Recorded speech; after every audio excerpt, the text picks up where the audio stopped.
ఇంకెన్నాళ్ళు రెంటింట్లో ఉంటాం? సొంత ఇంటి కలను నెరవేర్చుకుందాం. Suman TV biggest property expo October 18th, 19th HSCC Novotel Hyderabad.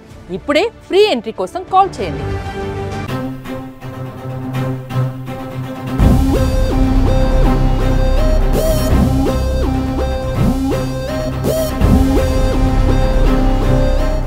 ప్రసిద్ధి దేవాలయాల్లో ఒకటైన దేవాలయం శ్రీశైలం. ఈ శ్రీశైలం ధర్మస్థలానికి, మంచి స్థలానికి, పుణ్యక్షేత్రానికి మోదీ గారు వస్తున్నారు. ఈ సందర్భం పురస్కరించుకొని మేము శివాజీ మెమోరియల్ అని ఒక ప్రాజెక్టు కట్టాము. ఇక్కడ 1973లో శ్రీకారం చుట్టాం. అప్పుడు పుల్లారెడ్డి గారు, మిగతా పెద్దలు వాళ్ళందరి సహకారం తీసుకొని ముందుకు పోయాం.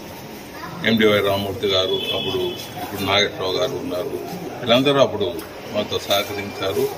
వివేకానంద కేంద్రీయ ఎలా ఉందో కన్యాకుమారి ఆ స్థానంలో కట్టాలని ముందుకు పోయాం. ఆ స్థాయిలో కట్టాం. ఇప్పుడు కావాల్సిందంతా మనకు ప్రజల దర్శనం, ప్రజలకు స్ఫూర్తి కలగాలి. ప్రజలకు ఎలా స్ఫూర్తి కలుగుతుందంటే అక్కడ శివాజీ గారికి అమ్మవారు శక్తి ప్రత్యక్షమై ఖడ్గం బహుమతి ఇచ్చిందని మనకు తెలిసిన చరిత్ర. ఆ ఖడ్గంతోనే యుద్ధం చేశాడు అనేది కూడా చరిత్ర.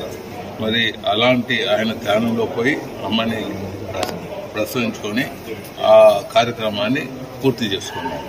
మరి అలాంటి శివాజీ గారు దేశభక్తి కోసము ఎన్నో ప్రాణాలు అర్పించి ఎంతో మంది ఆయనకున్న సైనికులేమి, ఆయన కుటుంబ సభ్యులేమి, కడాక ఆయన కుమారుడు కానీ చిత్రహింసలతో వధించడం.